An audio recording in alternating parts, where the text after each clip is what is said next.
Bonjour à tous, chers découvreurs de la langue française. Alors, une vidéo de saison. Pourquoi je dis une météo de saison? Enfin, il pleut, je ne sais pas pour vous, mais moi je suis dans une région où il pleut, donc pour m'occuper, je vais notamment cuisiner. Alors, je vais partager dans cette vidéo des verbes et aussi des recettes en français, bien évidemment des recettes de saison. Alors, ça va permettre pour les différents niveaux d'y trouver leur compte, puisque pour les débutants, vous avez en début de vidéo un imagier avec des verbes et du vocabulaire et la prononciation. Et pour les personnes un petit peu plus avancées, vous allez trouver donc des recettes à réaliser et dans lesquelles, bien évidemment, j'ai mis de l'impératif. Vous savez que l'impératif sert à exprimer des ordres, mais aussi à donner des instructions. Et quand on fait une recette, eh bien, on suit des instructions. Donc, chacun peut trouver son intérêt dans cette vidéo. Je vous invite fortement donc à regarder dans la description de la vidéo les chapitres afin d'aller directement à l'endroit qui vous intéresse en fonction de votre niveau. Et puis si vous voulez tout regarder, écoutez, bon, merci beaucoup. Voilà, chacun fait comme il veut. Alors, nous allons bien évidemment, nous sommes au mois de septembre, donc nous allons parler bien évidemment de choses de saison. J'ai essayé d'être le plus respectueuse possible pour inciter les gens à consommer de manière responsable, mais bon, après l'idée c'est aussi de comprendre au niveau de la langue lorsqu'on vous donne un mode d'emploi. Ici on parle de cuisine, mais bien évidemment l'impératif peut aussi être utilisé dans la vie de tous les jours. Par exemple, si on vous demande de prendre un médicament, on va vous dire prenez 3 fois par jour ce médicament. Vous voyez, c'est à l'impératif et c'est aussi une instruction. Lorsque vous faites aussi une recommandation à quelqu'un, par exemple pour aller à la bibliothèque, prends la rue à gauche et ensuite emprunte le boulevard Magenta. Vous voyez, on va également mettre de l'impératif, mais on ne donne pas d'ordre, on donne des instructions. Alors, pour ceux qui veulent réviser ce point de grammaire, ce mode, nous avons donc une vidéo que j'avais déjà faite et dont je vous mets les références ici, ainsi que des exercices complémentaires sur notre site internet French Discoveries, des exercices dédiés à l'impératif. Et en complément de cette vidéo, je vais mettre également des exercices, mais plus axés sur la cuisine pour les gens que ça intéresse, surtout si vous venez en France. Vous savez qu'en France quand même on aime bien manger, on aime bien cuisiner. Alors je vais être quand même assez honnête, je trouve qu'on ne fait pas bien les pâtes, que les meilleures pâtes sont en Italie, et puis que le thé, le meilleur thé c'est quand même dans les pays anglo-saxons. Enfin, c'est mon opinion, cela n'engage que moi, mais bon, si vous venez en France, il y a beaucoup d'autres choses à découvrir. Voilà un petit peu l'objectif de cette vidéo. N'oubliez pas de vous abonner, c'est très important pour faire connaître davantage la chaîne, et aussi de commenter, de mettre un petit pouce si vous avez aimé cette vidéo, et pourquoi pas si vous avez envie aussi de partager une recette de votre pays. Je trouve très intéressant de découvrir les cuisines du monde, et j'ai souvent des élèves qui me donnent leurs recettes dans leur pays, et ce que je fais c'est que quand j'ai du temps, je le fais et après j'envoie une petite photo, et j'aimerais bien un jour compiler toutes les recettes du monde que j'ai pu découvrir grâce aux personnes qui apprennent le français. Donc vraiment n'hésitez pas, et puis n'hésitez pas aussi à me dire si vous avez fait les recettes que je vous propose, des recettes françaises, si vous avez aimé, si ça a été facile pour vous, si vous avez bien compris le texte. Voilà, donc une vidéo pratique. J'arrête ici le bavardage, je vous remercie, et je vous remercie de votre soutien, et je vous dis à très bientôt. Bonne semaine.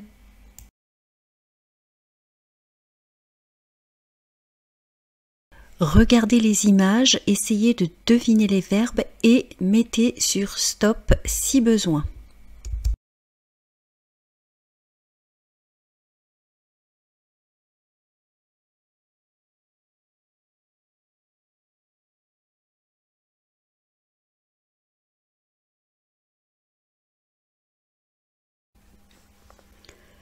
frire, bouillir, griller, couper, peler, verser, remuer, cuire, mijoter.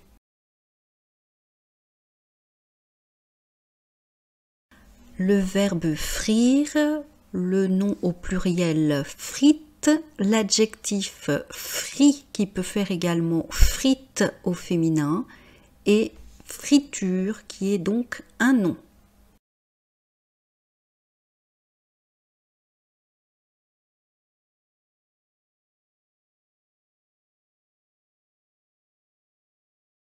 Frit, adjectif, je ne prononce pas le T, s'accorde en genre et en nombre à l'image des chouchous frits. Alors, une friture, c'est un nom féminin qui désigne des petits poissons frits ou des petits poissons en chocolat qu'on trouve notamment dans les magasins à Pâques.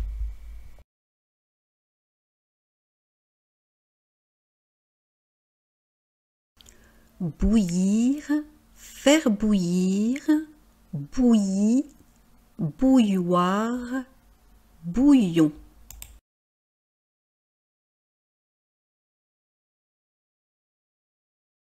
Donc la prononciation bouilli au masculin sans E, adjectif qualificatif qui s'accorde en genre et en nombre.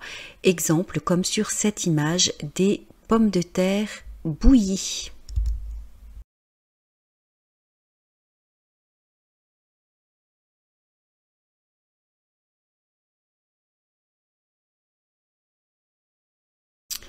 Alors, un bouillon, nom masculin, synonyme de soupe, mais également d'un restaurant où on sert de la soupe, par exemple le bouillon chartier.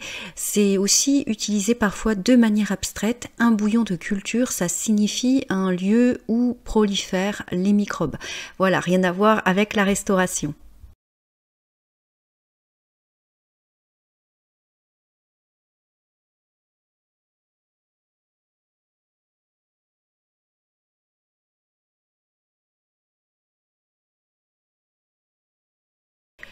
Une grillade, la grillade, des grillades, c'est un nom féminin. Donc la viande grillée, c'est tout simplement une viande qui est passée au grill. L'adjectif grillé s'applique à un aliment qui a subi le grill, noirci par le grill, comme sur la photo. En langage familier, ça veut également dire pris en flagrant délit, démasqué. Un grille-pain, nom masculin, c'est un appareil qui sert à faire des toasts, c'est-à-dire du pain grillé.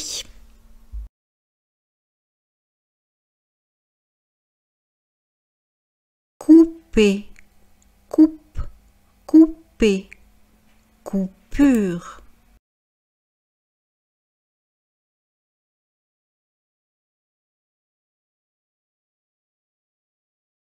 Alors, l'adjectif couper, vous voyez pourquoi il est important de bien prononcer le son « et », est un adjectif qui s'accorde en genre et en nombre. Des cheveux coupés, des fraises coupées. Vous voyez qu'on ne prononce pas le « e », donc on ne dit pas « cookies », ce n'est pas du tout comme en anglais. Et lorsque le « e » n'a pas d'accent, on ne dit pas le son « et ». On dit des cheveux coupés parce qu'il y a un accent sur la lettre « e » et des fraises coupées au féminin, mais on ne prononce ni le S final ni le E féminin qui reste donc ici muet. Là où une coupure est un mot féminin, c'est une blessure suite à un objet tranchant qui en est la cause, un objet tranchant coupant. Mais cela signifie également une pause, la coupure du midi. Peler, pelure, peler, épluchure.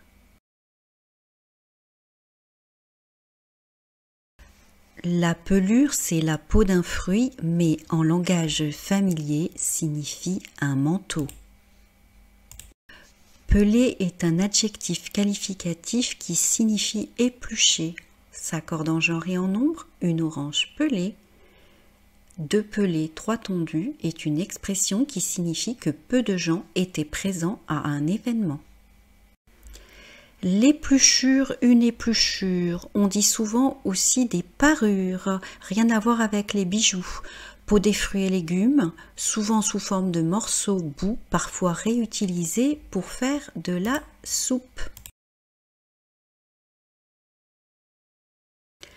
Verser, verser, bec verseur, déversoir.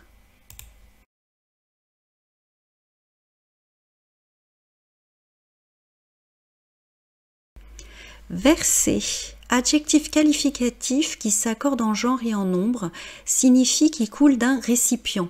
Attention signifie aussi expert, verser dans les arts martiaux signifie il est expert dans les arts martiaux. Un bec verseur, nom masculin, partie d'un objet en forme de bec permettant de verser du contenu.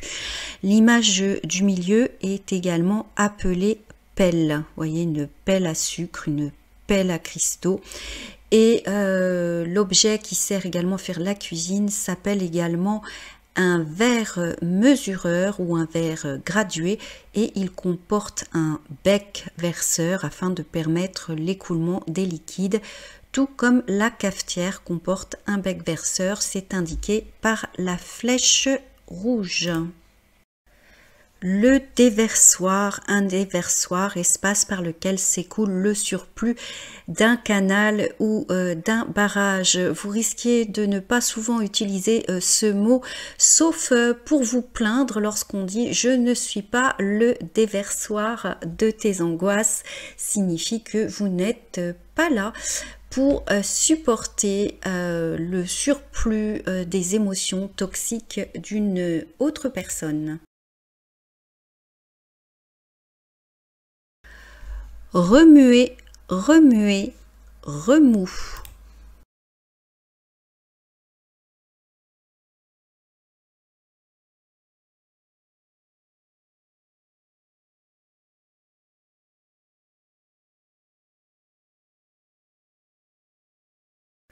Remuer est un adjectif qualificatif qui s'accorde en genre et en nombre avec deux sens, mélangés dans un mouvement circulaire à l'aide d'un objet comme une cuillère ou un fouet, aussi une spatule, donc remuer de la pâte à crêpes, mais signifie aussi être ému. Ça m'a remué, je suis remué, je suis ému.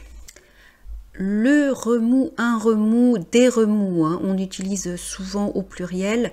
Alors ça signifie un tourbillon au sens propre comme au figuré. Alors un tourbillon comme dans l'océan, hein, mais également un mouvement. Par exemple, on va parler des remous de la foule qui signifie donc les mouvements de la foule. Et puis un bain à remous, un bain avec des tourbillons d'eau, donc un peu comme un jacuzzi avec voilà, des jets d'eau. On dit également dans ma vie il y a pas mal de remous, signifie que dans votre vie, ou du moins dans la vie de la personne qui parle, il y a beaucoup de changements et d'événements assez émotionnels et qui l'obligent à s'adapter un peu comme si elle était dans un tourbillon. Alors là où une cuisson non féminin, c'est l'action de cuire un aliment. Il existe plusieurs types de cuisson. Le plus connu, c'est la cuisson au four. Pour la viande, on peut aussi la cuire au four, mais aussi à la poêle et aux grilles. Il y a en fait différents modes de cuisson. Si vous allez au restaurant, on va vous dire quelle cuisson. Eh bien, donc vous avez la cuisson bleue, la cuisson saignante, la cuisson à point, et plein d'autres modes de cuisson possibles, pas forcément pour la viande, mais je pense notamment la cuisson à l'étuvée, la cuisson au bain-marie. Je ne fais que les évoquer dans cette vidéo. Je pense qu'on rentrera plus en détail dans des vidéos plus avancées.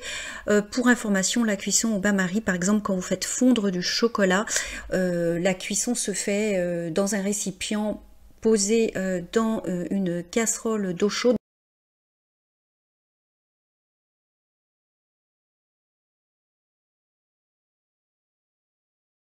Alors, mijoter, c'est un adjectif qualificatif qui s'accorde en genre et en nombre, signifie cuit lentement et à petit feu, un plat mijoté. Attention, au sens figuré, signifie aussi penser sérieusement à un projet dans le sens de comploter. Qu'est-ce que tu mijotes encore? Sous-entend que la personne prépare souvent des mauvais coups et donc on lui demande à quoi tu penses, mais quel mauvais plan, entre guillemets, penses-tu?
Frire, bouillir, griller, couper, peler, verser, remuer, cuire, mijoter.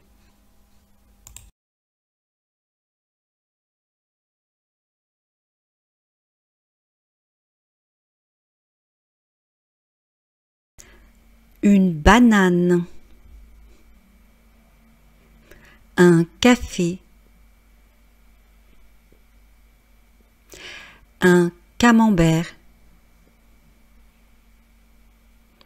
des fromages, le gruyère, un citron, des fruits, une orange, des fraises, une fraise, un gâteau, le lait, l'eau, le vin, la farine, le sucre, le sel, l'huile, le vinaigre, le poivre, l'ail.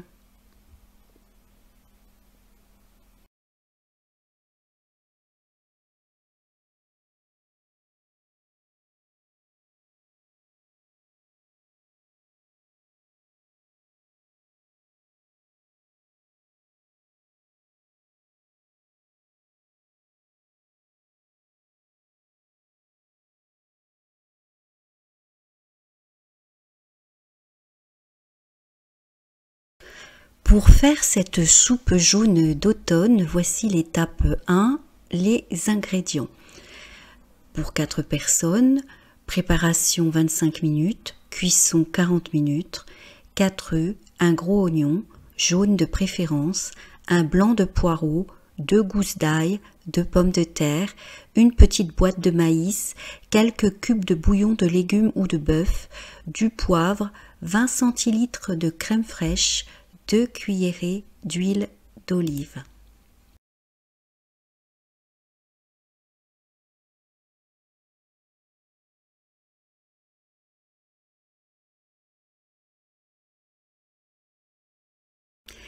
Étape 2. Préparez les ingrédients, les œufs. Commencez par les œufs. Portez à ébullition une casserole d'eau chaude puis plongez les œufs dedans. Faites-les cuire environ 6 minutes de manière à avoir des œufs dits mollets, c'est-à-dire avec le jaune encore coulant. C'est une étape délicate, donc surveillez bien la cuisson. Une fois ôtés de l'eau, écalez les œufs, enlevez la coquille, coupez-les en deux et réservez, mettez de côté.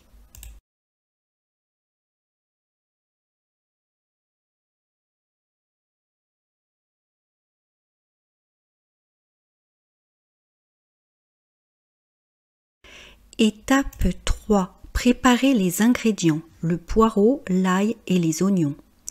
Lavez le poireau, séparez le blanc du vert, puis émincez finement votre blanc de poireau. Coupez des tranches fines. Occupez-vous de l'ail, émincez-le aussi. Pour l'oignon, faites de même. Ensuite, versez de l'huile, de préférence d'olive, dans une casserole et faites revenir dans celle-ci le blanc de poireau, l'ail et les oignons. Cela vous prendra environ 10 minutes. Surveillez la cuisson pour éviter que les oignons caramélisent.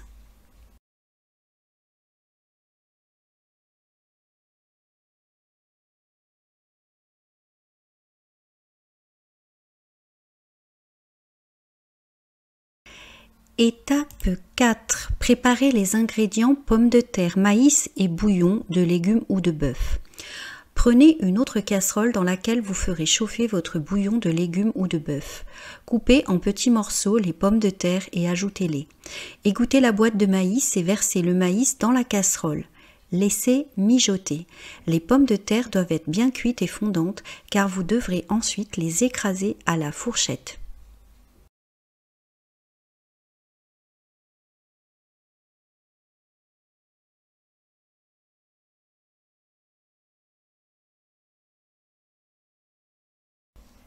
Étape 5. Assemblage. Au bout de 15 ou 20 minutes, quand les pommes de terre sont bien cuites, écrasez-les à la fourchette dans la casserole. Mélangez bien. Ajoutez ensuite la crème fraîche, le mélange poireau, oignon, ail. Remuez pour éviter que les ingrédients attachent au fond. Quand tout est bien mélangé, ôtez la casserole du feu et servez immédiatement dans 2 grands bols. Décorez avec une moitié d'œuf, poivrez à votre convenance. Servez avec du pain de campagne. 50 g de beurre, du demi-sel, 2 œufs, 225 g de farine, 3 cuillères à café de sucre blanc, 1 à 2 pincées de sel à votre convenance pour réduire l'acidité. Alors le sel, c'est vraiment optionnel, surtout si vous devez réduire votre consommation.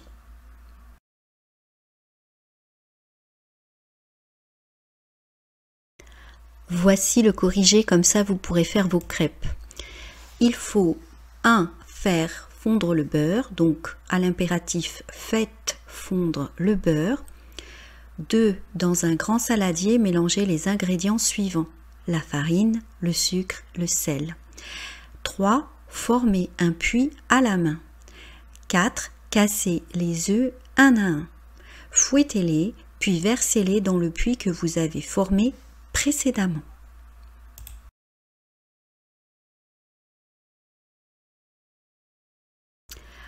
Ensuite, incorporez lentement le lait ribot. Versez-le en filet et fouettez énergiquement la préparation.